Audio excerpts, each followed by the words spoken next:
I'm so thrilled that we are here with my girl, Talisa Talisa, Stubbs. what's up, you guys? What's up? How's it going? And we are here again for another week of our Keys to Success. And we have a phenomenal guest today, guys. I cannot wait to have her on and share her story about real estate investing. Again, we're about to just jump right in. So, Althea, we are so excited to have you. Happy to be here. Happy to be here. And so we are here. We Mhm. want to hear all about your real estate journey. We Okay. want to hear about the good, bad, ugly, anything that's going to Mhm. help our viewers take the next step to be real estate investors. So we'll Okay. start with you just sharing a little bit about yourself and how you got into real estate investing. Okay. Well, it started actually when I lived in Wisconsin with my parents. They invested in real estate. And my parents, they're like blue collar workers, but they just saw where real estate was very beneficial. And so while they were working, they were also managing properties. And we were their helpers. It was me and my two sisters. So we were like cutting grass. When they were going over to fix up things, we were going with them. And we met tenants, we had conversations.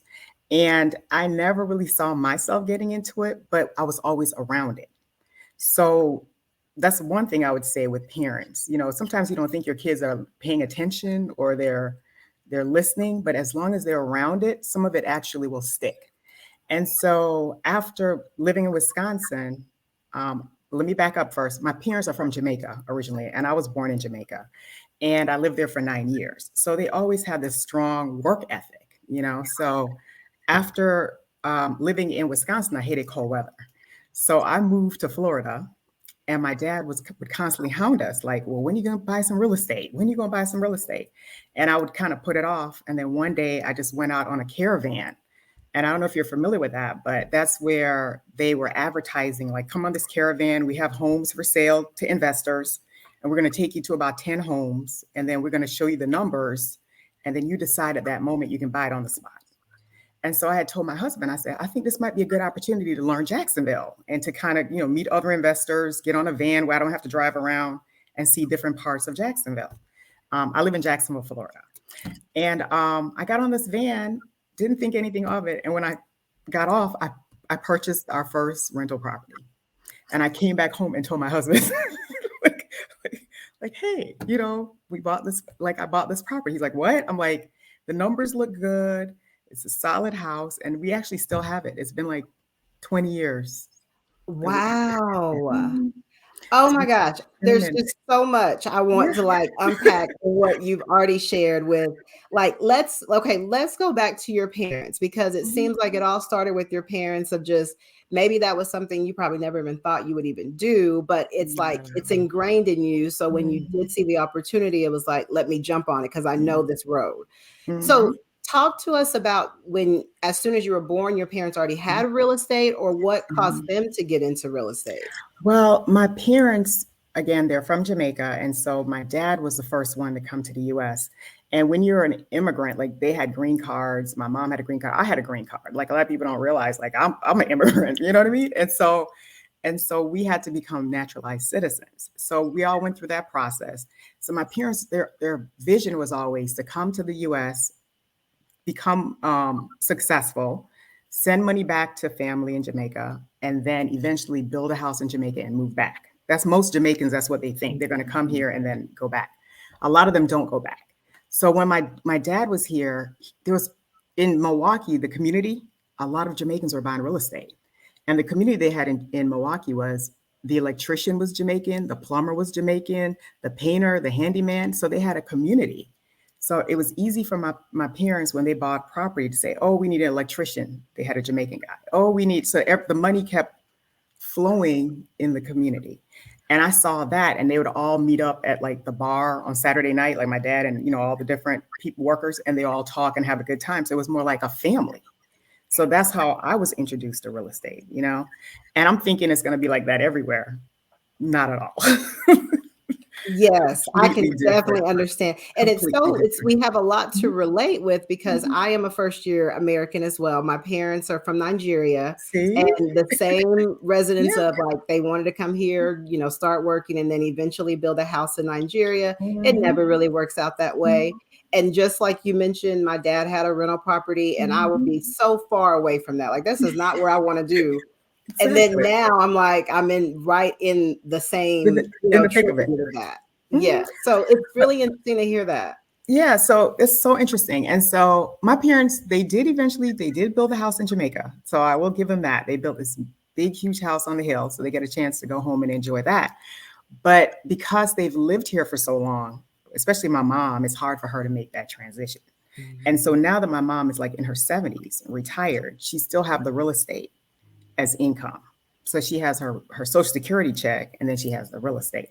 So I'm seeing how she's using that also as retirement, And so I told my husband when we got into this, we're going to keep real estate always because we can always pass it on to our kids. And like I was telling Talisa, instead of passing it on where you're passing them on like a lot of work and stress, Yeah. put a management company in place, get that system in place, teach them how to manage the manager. And so they don't have to do the callings and the tenants calling. They don't have to deal with that. They just know how to manage the person who's managing the property. So that's how we're going to transition it to our kids.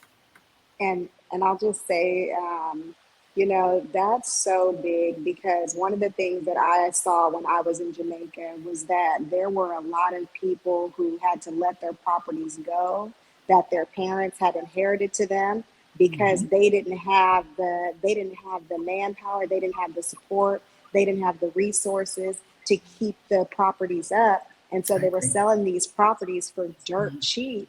And Definitely. and it's like for us, our community, for people of our color, if we have real estate, we have to hold on to it. And when we structure it in a way that we can pass it on to our kids and it not be a burden to them, That's it. that's when they're going to be able to roll with it and they're going to be able to, Definitely. do what they need to do. So, Alfie, I'm so glad that you brought that up. Yeah.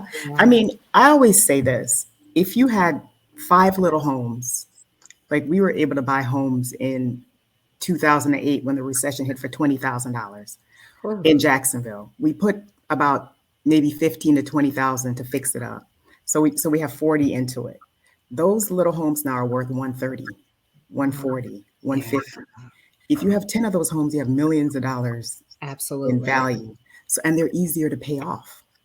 You're Yeah. not paying off $300,000, $400,000 homes. You're paying off $40,000 homes. So you see what? So now you have paid off real Mhm. estate.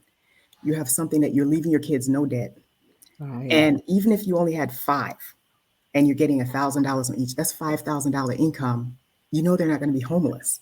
That a Right. management company is dealing with. And if anything breaks, the management company takes the money out of that income to fix Right. it. So your kids are not constantly coming out of pocket, you know. Right. And Just one thing to note, like that we want to make sure we set light on, you're Mhm. showing your kids how to be bosses and be owners and learn how to manage people and just realize, hey, let's get some people to take off a little bit off the top. I get more Exactly. of it and I have more capacity to go manage and do other things in my life and not be honed down by it's supposed to be something of, wealth, but now Yes, I'm not held hard down on it. I exactly. love that.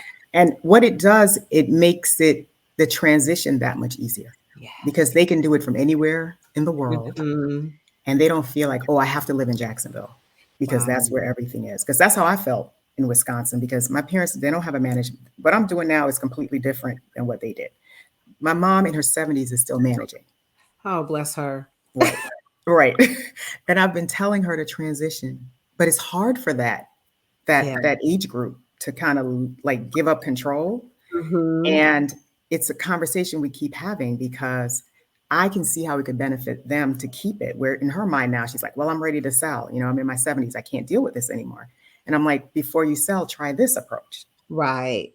You might find Right. that, you can actually hold on to your properties and somebody can manage it. And then when you pass away, that's how we can get it so that the management company can still keep doing what they need to do. But they're not listening. Yeah, the older we get, the harder it is to kind of make us try some new tricks. We're like, no, I like it this way. Let's keep it this way.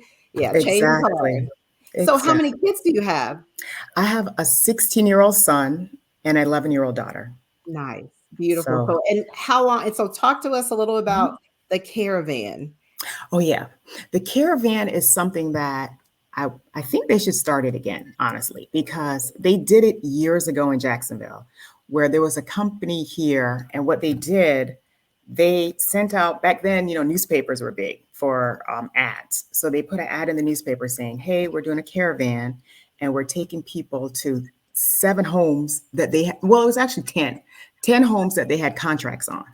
So these companies already went out and got contracts on these homes for whatever price they negotiated with these. When you drive around and see "We Buy Homes," those signs, those were these types of people. So they went out and already have assignments on these properties. So they had the right to sell them. And so what happened on this particular caravan, it was probably like 12 investors, maybe 12 investors. And we were sitting there, and what they did was they ran the numbers. And back then, they were promoting hard money loan. I don't know if you're familiar with that, but Absolutely. hard money loan is where you're purchasing the property based on a percent of what it's going to be worth when it's fixed up. Mhm. So if the property is going to be worth 80,000 when it's fixed up, back then you could get a hard money loan for like 70% of that 80,000. So you can get a hard money loan for like, what's that, $56,000, and you could buy a property for 30. So you're getting cash in your pocket of like $26,000 to fix up, to do whatever. And that's how we bought our first couple homes, with hard money loan. Back then, the interest rate was high. It was like 13% and maybe 2 points. But I didn't care because it wasn't my money, so to Right. speak. But after a while, when you do it enough, I think we did it a couple times, you refinance, and now you have a conventional loan after you fix it up. And you do that a couple times to kind of get your foot in the door. And then over time, you start purchasing it, the other way, where you just put like 20% down and carry the rest of the mortgage. So the caravan, they would get on and they would say, "This is our first home. This is how much it costs." At the time, the one we purchased was $50,000. It was worth 80. So we were able to get the loan, like I said, 70% of the 80 for 56. And because I didn't have that much cash, I think I had like $6,000. I just did the basic renovation, like Mhm. just made sure like the flooring, the paint, the kitchen and the bathroom. Like I didn't do a lot of those, detailed, and just made sure it was livable. And that's how I rented the first one, because we didn't have a lot of money for that. And that's how Wow. we did the second one. Whatever we were able to get back in our pocket is what we used to maybe put down carpet, painted, more cosmetic. Right. And we made sure we weren't buying homes that needed major renovation. It was more like carpet, paint, maybe change a faucet, change the door, the locks. I didn't want to do roofs. I didn't want to do, yeah, I didn't want to do HVAC. I didn't want to, HVAC. yeah, Yeah. I didn't want to do plumbing. I didn't want to have to go and do a whole bunch of that. So I would definitely push for getting an inspection on all the homes. I didn't do it in the beginning. And that stuff can cost you when you're like, "Oh, I don't need to Mhm. do an inspection. It looks good." Don't do that. Absolutely. So Yeah. And don't do so for our viewers, what Althea is describing is usually we probably hear it as the BRRRR strategy, where Yeah. you buy a distressed property or somewhat distressed, you get it Mhm. from a hard money lender, you do the rehab, you rent it out, and as soon as it's rented out with a new higher market value, you go back to a lender. It could be your own lender or a DSCR lender, and Mhm. they do a cash out refinance of up That's to it. 75, 80%. And Exactly. ideally with that, if you buy the property right, you ideally will get all the money back to pay the hard money lender. And sometimes you're able to pocket some money for you to turn around and do it again. And you do it Exactly. over and over again. Exactly. And Yeah. so that's how we got into it now. Now times have changed, where now the hard money, because of everything that happened in 2008, the hard money lenders, the difference now is the interest rate has come down. So like how we pay 13 and 14%, now the interest rate is like 5, 6, 7%. But they want you to bring money to the table. So now Yeah. they're asking you to put 10% down or put whatever. Whereas before it was just based on the appraised value. Right. And if I you need to bought, find your hard money lender because we don't have that in Texas. We have like still 10%, 12% interest what? rate. Yeah. What? No, there's I was pleasantly surprised. I was doing some research. There was five, six, seven. I was like, wow, Wow. it's come down tremendously. And so Wow. So, oh, go ahead, go Deborah. ahead. I'm like, I have so many questions. I know. Well, I wanted to go back real quick because you were talking about how your mom was still managing her rental properties and Mhm. how you have a rental property management company, but I know that that wasn't always the case. And Mhm. so I just kind of want you to kind of shed some light on Mhm. what are some key major differences that you've seen since you've basically removed yourself from the equation, I can Mhm. say. Yeah, great question. Well, I worked in pharmaceutical sales for 21 years. And for the most part, I was working in pharmaceutical sales and managing the properties. That's something that I was doing because my husband, he was pharmaceutical sales too, but he was doing some other like finance, stock, that type of stuff. And what I found when I was working and managing, I just wasn't doing that good of a job. It's hard to balance both because I'm driving to like, I live in Jacksonville. I was driving to Savannah, 2 hours away. I'm spending the night. I'm driving, Orlando, so you're kind of moving around and you're trying to do this job and do a great job. And then a tenant might call or a tenant might text and you're like trying to coordinate everything and you're dropping the ball. So even though I felt like I did a great job given my circumstances, I wasn't the best because I was always kind of pulled in all the directions.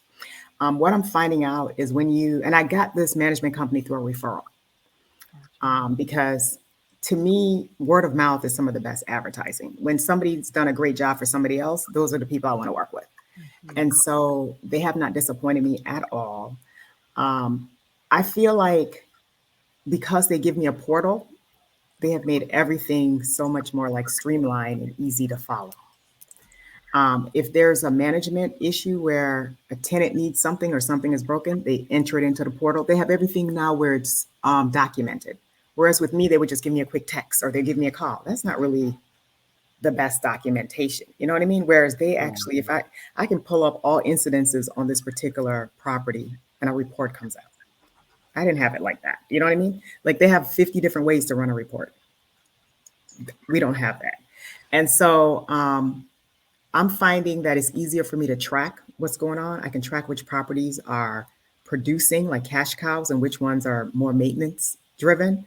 I can also look at it in terms of when tax time comes, instead of having a box of receipts because you're paying people cash app and you're paying over here with a check and everything now comes from them because I don't pay for anything. It comes out of the rent. So at the end of the year, they just send me the 1099, the form, and then you put it in. So I don't have all the extras. So that my husband is so happy Yeah. because I what would have taken hours is now like Yeah. so simple. and I You and I know? bet you like not having to have that personal relationship Oh with your my tenants God. not having your phone number. And oh, Thea, can I be late on my rent next Oh month? my God. Do you know it's so funny you said that. When I first transitioned, they felt hurt.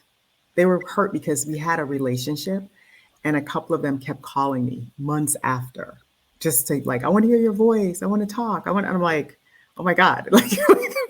Like y'all gotta go. And so I spoke to the management company and they said what I needed to do was to not answer the call. They're like, it's going to be hard, but you're going to have to wean them off. And if you keep responding to them, then they're going to keep calling you. So what I had to do is start ignoring the call and sending them a text saying, this is your management company. Here's a contact person. If you need anything, they're not responsible. I'm not responsible. And then about 6 months in, they kind of weaned. But they were calling me for I had like 2, 3 people that was just like, I miss talking to you. I miss because they would tell you all their problems. And I'm like, I don't want to keep hearing all your your problems. Sorry. And Yeah. Deba, how do you use your management company for all of your tenants, or do your tenants still contact you personally? Oh my gosh, I am literally taking a page from Althea's page because I am I have like told my tenants, we now Mhm, have a property management company. Someone will be reaching out to you, but mhm, there are some people that will continue to shoot me text messages, continue to reach out. I had mhm. to tell one tenant that if you continue to reach out and you don't follow the normal chain of command, Yep. I have no other choice, but I'm gonna have to release you from the lease prematurely because it would get to the point that I would be Yeah. like, you have to go to the proper chains. And she would send me text messages, I would just Mhm. ignore it. Yep. And then it would be something that I'm looking at, I'm like, this is major. Like someone Yeah, needs to attend to this. I agree. And a part of me is like, this is my property. I need to manage it, but they need to follow the suit. They do need to follow directions. I And agree. so it really got to the point where I had to tell her that. And I said, if you reach out to me again, I have no choice but to block you and Wow. release you from the league. And then Wow. eventually she started doing it, Doing but it. change is hard with It's people. So hard. I mean, It's and even now I try to even do where my team is the one that looks for the tenant. They don't even know who mm, I am. So me I just too. really separate myself Yes. Isn't because, that nice? yeah. Oh my So God. You know, nice.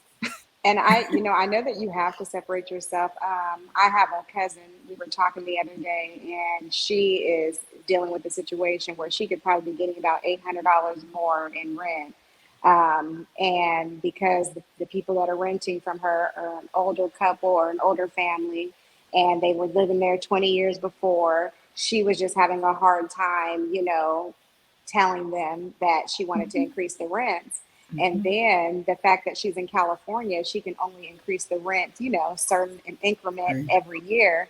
And so Right. she's still not getting what she needs to be getting. And I so agree. actually right now, every single month she's taking a loss.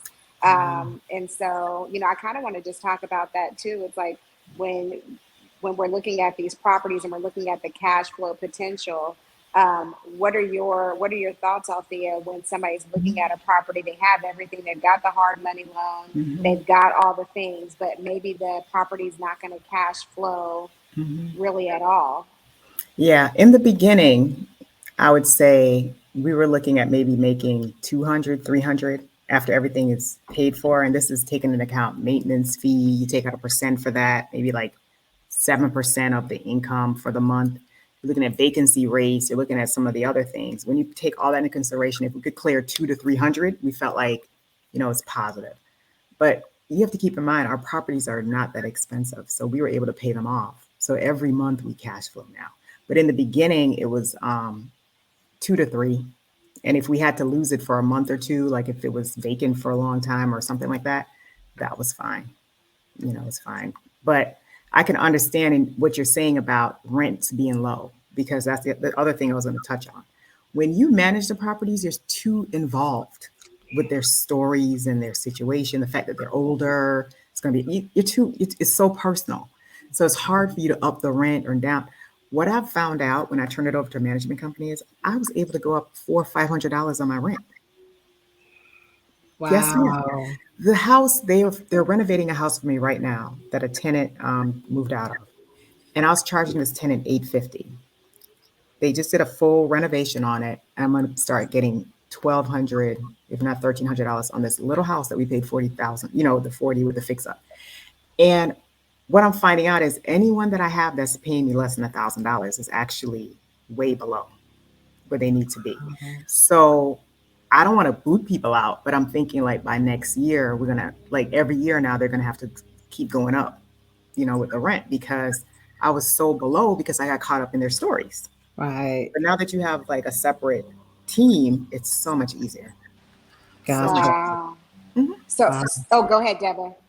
And I wanted to talk about losses and lessons because within Mhm. each loss, we're learning something, Mhm. right? So, what was one of the biggest things that you've learned going Mhm. through this whole real estate process? Um, I've learned that it's probably one of the best investments that you can make in terms of your money. One of the biggest losses we had was one of our rentals burnt down. And it was so funny. I remember driving down the road, I'm singing gospel music in the car, I'm just having a good day, and the phone rings. You know how you have in that moment, and the phone rings, and it's a tenant. And I'm like, hey, what's going on? And she's like, the house burnt down last night. I was like, what? She's like, the house burnt down. I'm like, are you okay? She's like, yeah, I had to run in, grab the kids, grab my cell phone. She's like, we tried calling you, but here's the thing. I don't keep my phone on at night. I don't know if you guys do that, but because I feel like even in emergencies, I can find out in the morning. Like, I'm not a firefighter. Like, I'm not, there's nothing I can do. Don't call me. so I didn't know about it. So I'm driving around. So she's like, yeah, we tried calling you. The fire department was calling. My phone you know, is off. I saw these missed calls. No one really said anything. So I'm like, okay. So it's spam. We need our beauty sleep, so I'm okay with that. Look, y'all, she said she was not the best landlord. That's why she gave it over to a property management I was like, company. no, I'm not. So what I learned in that lesson was that even in that terrible situation, she lost everything, pretty much. The house was totaled. And I remembered she was telling me, she's like, do you want to come see it right now? Do you want to come see it right now? And this is a house that we fixed up maybe 6 months before it burned down. So I had just put all this money, that $20,000, to renovate it. And I told her, I don't want to see it right now. And she goes, why? I was like, I don't want to see it. I'll come over there with the adjuster. Let me call my insurance company. So I called the insurance company. They scheduled the adjuster for 2 days out. And I went over there with the adjuster. I looked around, and he basically did his analysis and came back and told us it was they couldn't find unknown source. They couldn't find what caused it. So they cleared it to be paid, insurance check, or do you want to rebuild the house? Do you want your check? I'm like, just give me the check. Like, even in a terrible situation like that, that $40,000 investment we ended up getting a check for like $160,000. Wow. And we ended up selling the land to the city for $10,000 so they can build a Habitat's home. And actually, I need to drive over there to see the home because they're like, by now it should be finished. But if that's a worst case, you still won. I mean, and it's like, what else won. investment can you do that you're still winning despite that situation? Hello. Only real estate. Only real estate. Hello. And so that is one of the lessons that I learned, that it's such a great investment. And I also learned a second lesson. The lady who just moved out of the house that we're renovating right now, she was what I would consider a great tenant. She didn't call. She paid her rent on time. She was very cordial. Everything was great. She never had an issue. When she was moving out, she called me and she said, hey, I just want to let you know, when I step in the bathtub, it gives a little bit. So maybe there's something going on underneath the bathtub. So I'm thinking, oh, maybe the flooring, something like that. When they went over there, the house needed a complete rehab. Wow. Lesson learned. You've got to do those 6 months walk through, follow up. With the management company, they go in there and they snap about 100 pictures. They snap everything. They make sure everything is done. I pay $75 for it every 6 months, and they make sure everything is intact, everything. And this was a good tenant, but the house was falling apart. Right. Wow. So Althea, on that particular house, so what you're saying is that you didn't get that initial inspection on that house? Mm-hmm. Initial inspection every 6 months. I should have, because she never called me and she was so good in paying and she was always so lovely and sweet. I'm thinking, like, if the flooring is giving out in your home, don't you tell, like, even if you think you're bothering Right. me, like, you should let me know. By the time she moved out, they went in and they opened up the floor. The pipe under the house was open. So how long has that been leaking? And so the whole flooring was rotten. Like, she could have fell through the floor. Like, she never saw that. She lived there for like 8 years. Wow. And thank God, Althea, no lawsuits. Like, God is good, y'all. God is good, because it could have been way worse. It could have been worse. So lesson learned there. Even the ones who don't call you, you need to show up. Yes. You need to look. You need to inspect. You need to, and thank God for management people. I don't mind paying the $75 every 6 months because I'd want to know what's going on with these tenants. Oh, that is so good. Mm-hmm. And Man. so one question I'm having, because I'm thinking, okay, because in the beginning you mentioned that you're kind of doing the bird process in the beginning, and then Mhm. eventually, did you continue to do the bird process, or did you start finding new ways to acquire? Well, I found new ways. I also did seller finance with Okay. a guy. I remember looking at a property and I drove over to go and just kind of walk it through and see what it's about. When I drove over there, it wasn't something I wanted to purchase. But right beside that property was a sign that says for sale. And there was a truck parked in the driveway. And so, me being nosy, I pulled up in front of that house because it was right next door. It was a duplex. And the guy was sitting in the truck, and I just walked over and I'm like, "Hey, are you selling this home?" And he goes, "Yeah, actually, it's my house. Like, I'm selling it." And we talked. Long story short, I ended up doing a seller finance with him, but he told me in order to do it, I had to buy three of his properties. So I had to do that one, and I had to do a trailer, and I had to do this other one in a bad neighborhood. I didn't necessarily want those other two, but I wanted the deal because he was selling me all of that for like 115,000. Wow. So I was like, okay. And remember I was going to Miami the next day and he didn't know me from Adam. Remember, I was going looking at another property. So I told him, I said, I want this deal, but I'm going out of town. So can I go to the ATM and give you $100 to just hold it for me? This is my goodwill to show you that, I'm just going to give you this $100. He was like, you look like you're an honest person. So he took the $100. I didn't sign anything. And I went to Miami to go hang out with my girlfriends. And I'm thinking, man, I'm holding four properties for 100. What? True story. So then I come back and he writes up a deal for me for the amount. And he did a 7% interest rate, pay off in like 5 years or something like that. No, he had pay off in like 8 years. We ended up paying him off in like maybe 2 years, and he was kind of sad about that. But what ended up happening was the one that was in a really bad neighborhood, it was really bad. Like there's a drug house next door. It was just, not the best. We ended up selling that one. The trailer, I'm now doing seller finance with the people who live in there. See the full Beautiful. story? Yes. And then the duplex is like a cash cow. That little duplex is like maybe $2,000 a month, or, 1,000 per side. And all Wow. for, yeah, isn't that crazy? So, and Yes. that was a story. And that's what I tell people. If you're just out and about, even if it's not the one for you, you never know what's in the area, That's true. So you just got to like drive around and see what's going on. Wow. Oh So my how many God. seller finance deals have you done since then? I have done that one. I'm praying right now to close on one. The lady, her term with me, we're holding the note. This was a house we bought for like 40, but we rehabbed it and probably put like 70,000 into it. And then we sold it to her for close to 200, right? That house now is worth like maybe 260. So she's made some money on it.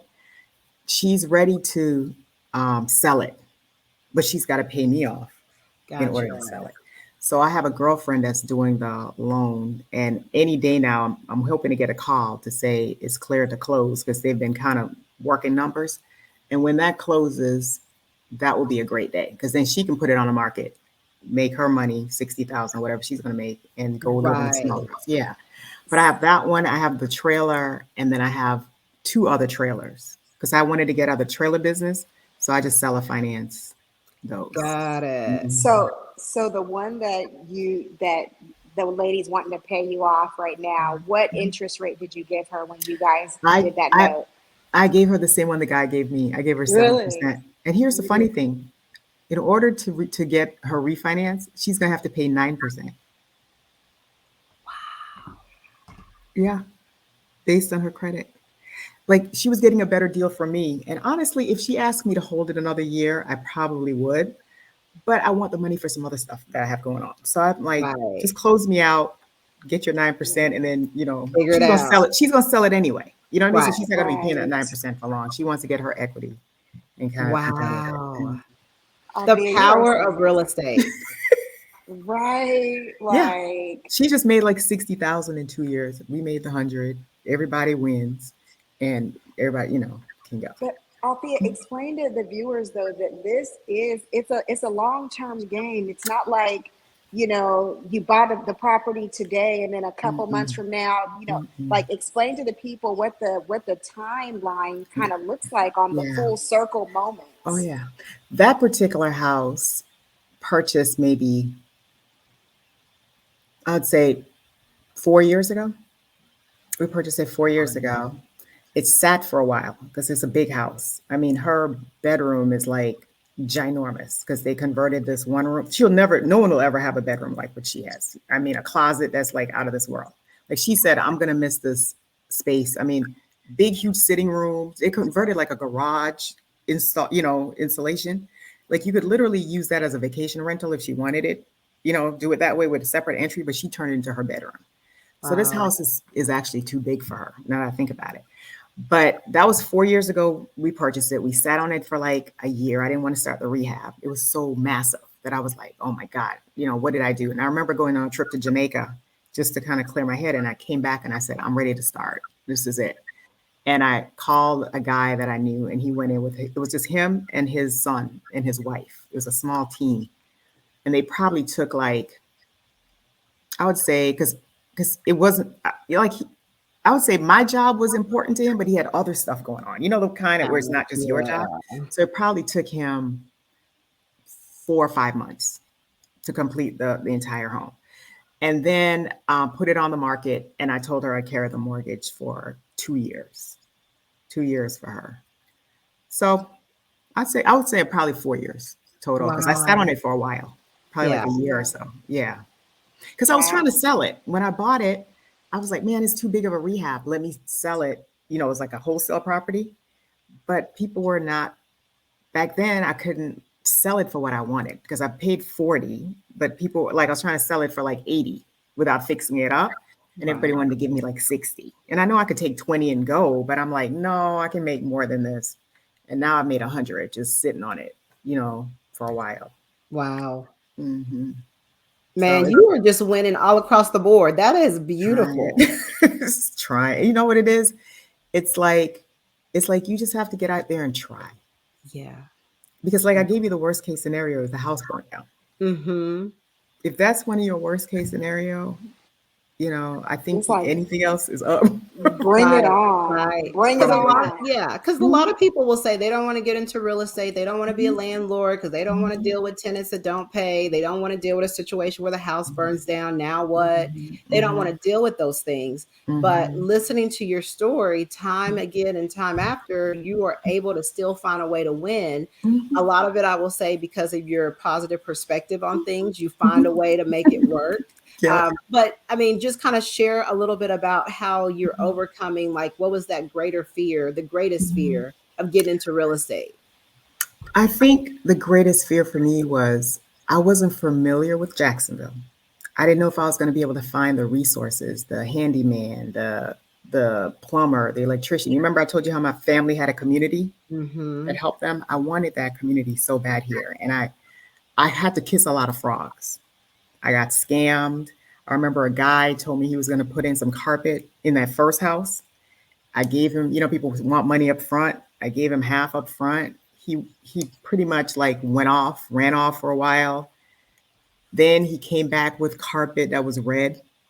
I asked him where he got this carpet. He took it out of a church because he Oh had my used God. up the money for other things. So he had to, it was just a bunch of foolishness is what Yeah. I'm but while you're going through all of that, it's a learning Yeah. process, because you can't learn this stuff in school. You have No. to be feet on the ground, all in, and just realize that everything that you're going through, you're learning as you're going and not take everything so personal, you Yeah. know? And then I remember there's so many stories. I remember I never really ran, people run their background checks. I just prayed over I would take their application fee and I just spend it on other things and I just, Lord, is this the one? Let me, you know what I mean? That type of thing. Hope it works out. Don't do Hope it that. works I'm out. so happy you have property management now. I am so happy. Look And for you your know what? sanity. You know what? Quite a few of them worked out on that, but there's a few that was like, oh my God. Yes. Like, what were you thinking? But, those are all learning. And there's people that I just wanted to give chances to. There's certain people that like no one would really fool with them. And then I realized when no one fooled with them.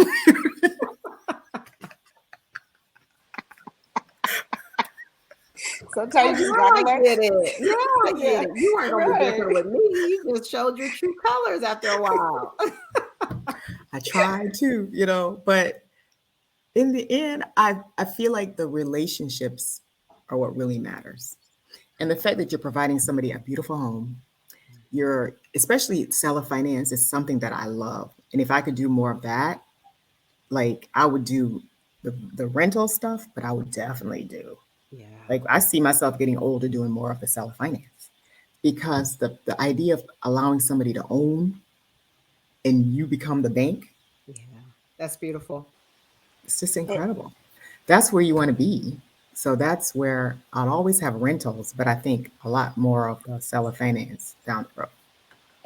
and real quick, just speaking of Mhm, seller finance, just for our viewers, mhm, um, right now is the perfect time. If there was any time to find a property seller finance, right now is the time, and you don't have to look far. You can literally get on Zillow, look at the properties that have been sitting on there for 30 days or more. I agree. Call them up, call the Hmm. agents up. If you can find the seller's number, call the seller up and pitch them those terms, because Agree. I guarantee you about 98% of the time, they've never even heard of the terms that you're trying to Mhm. pitch. And they I haven't agree. even considered it. And they're at a point right now where they're feeling a little bit desperate and they're feeling a Hmm. little bit vulnerable, and they're Hmm. more open to other creative options. So you Hmm. don't have to buy an expensive software. You don't have to No. pull a bunch of leads and pay for a list. Just get Mhm. on Zillow, look in your area, and find Hmm. properties that are 30 days on market or more. Yeah. And when I was listing that property that I ended up seller financing, I put it in the ad. You can just run a word search, keywords, and put seller financing because I There we wanted to go. open it up to a Boom. bigger, yeah. Yeah.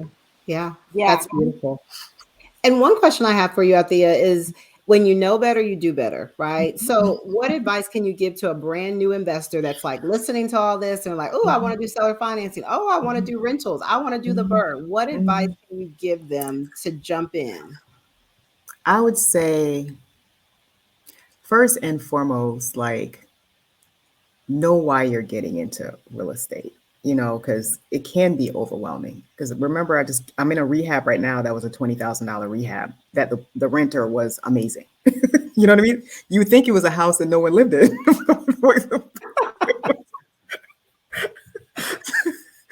So you got to have some money. That's number one. You can't not have money.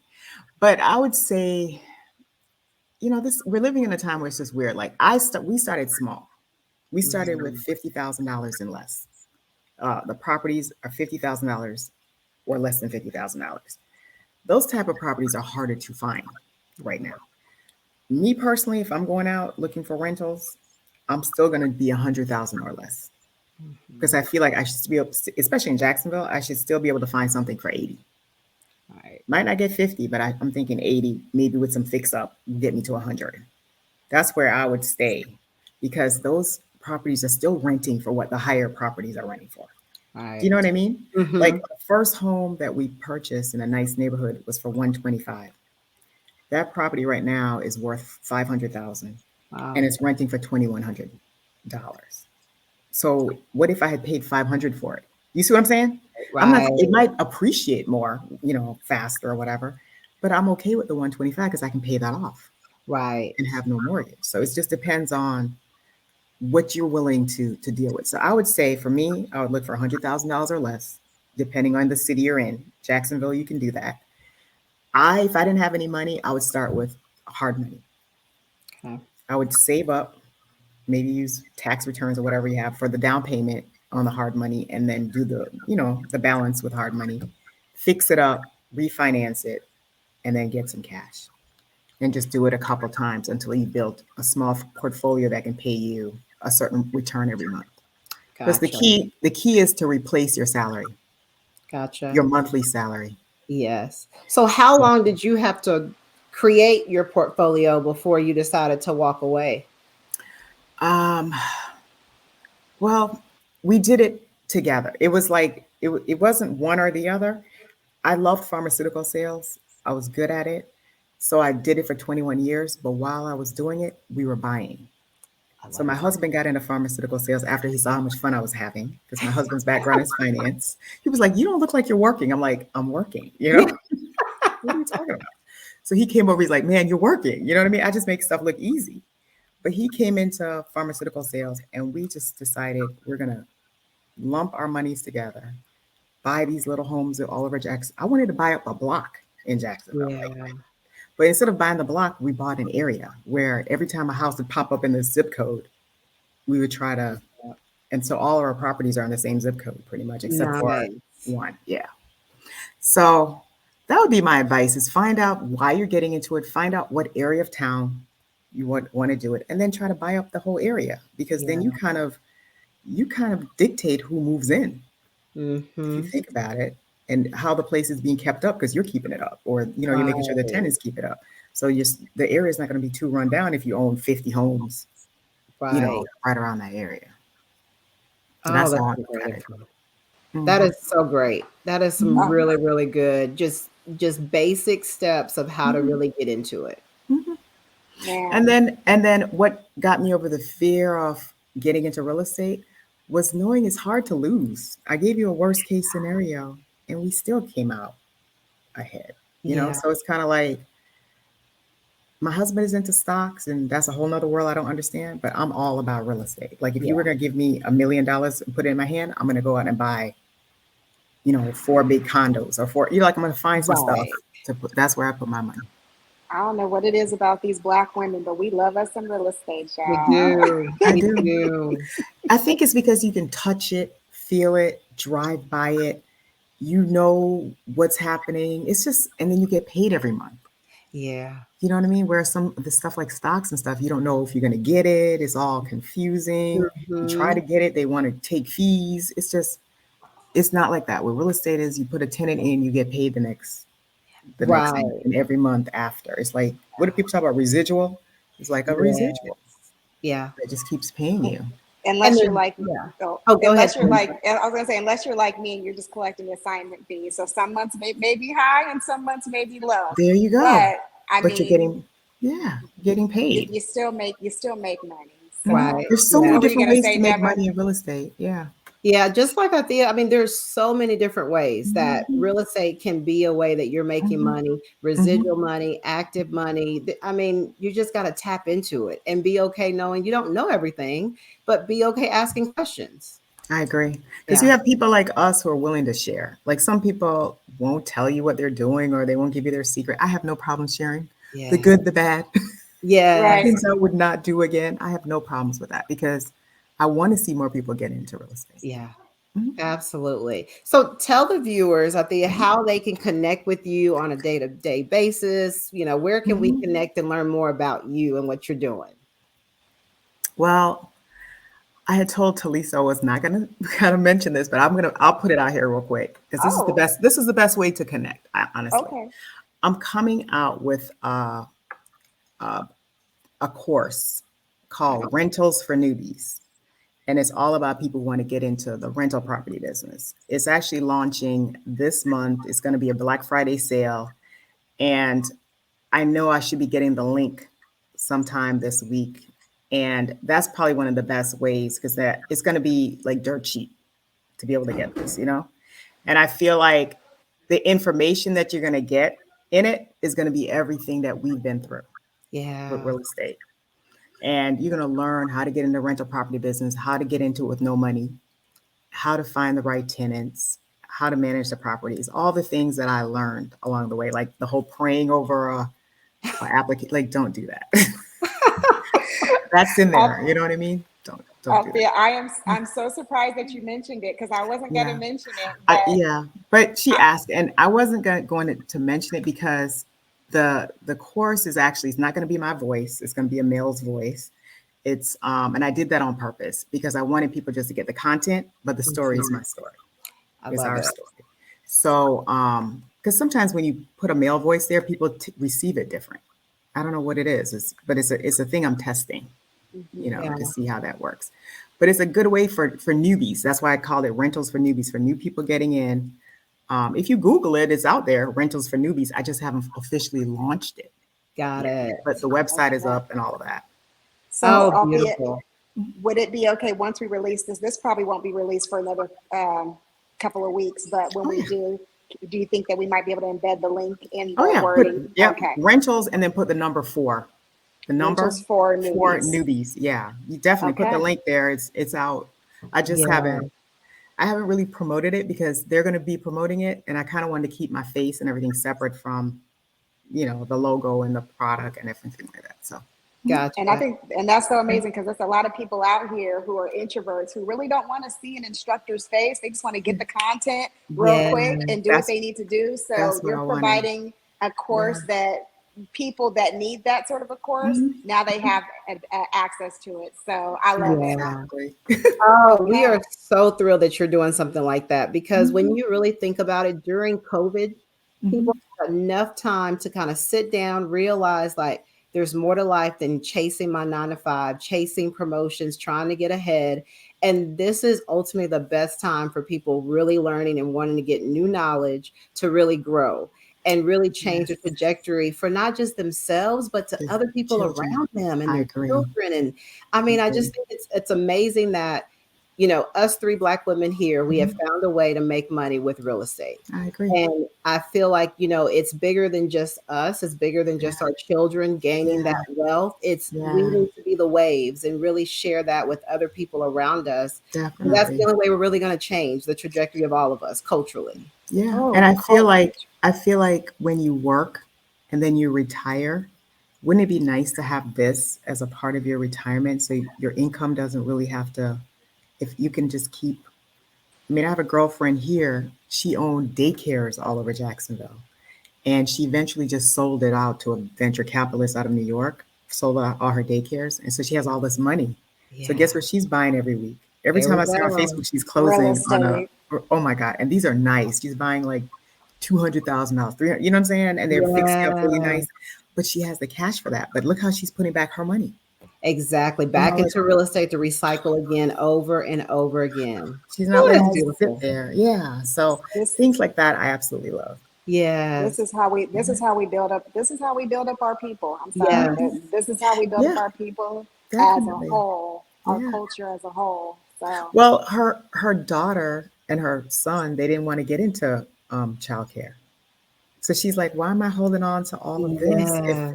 they don't even want it? But look how real estate now, and I hooked her up with a management company that I have. So look how she's going to pass it on to them. Absolutely. With just grace and just peace. Like, here you go. You And choose they'll here to you take they'll invest take in go. that all me day. all day. Yes. Yes. You're not sending me to the daycare to make sure I manage those people. No. Here you go. Here's some money. Oh my goodness. Mhm. I So Oh that's love my what it. she's gosh. doing. Yeah. Well, So I think it's the best investment, and I'm praying my son majors in it. Like he does business administration and majors in real estate. I know I can't force him, but we're planting so many seeds Yeah. right. I because mean, they're going to germinate. I mean, look at mhm, you. I mean, you never know. Yeah, Yeah. so you never know. exposure is everything. I know we don't have a whole lot of time. Deva, want to wrap it up? Yes, thank you so, so much, Althea. It's an absolute pleasure having you on the call. We will Wonderful. definitely drop your contact information because I know people would love to still get connected with you. Mhm. Again, we are so excited that you guys were able to join us, learn a little bit more about real estate and diving into real estate and just jumping in. And Mhm. we can't wait to see you guys next week. Take care. Take care. Take care. Bye, you Bye. guys. Bye. Bye.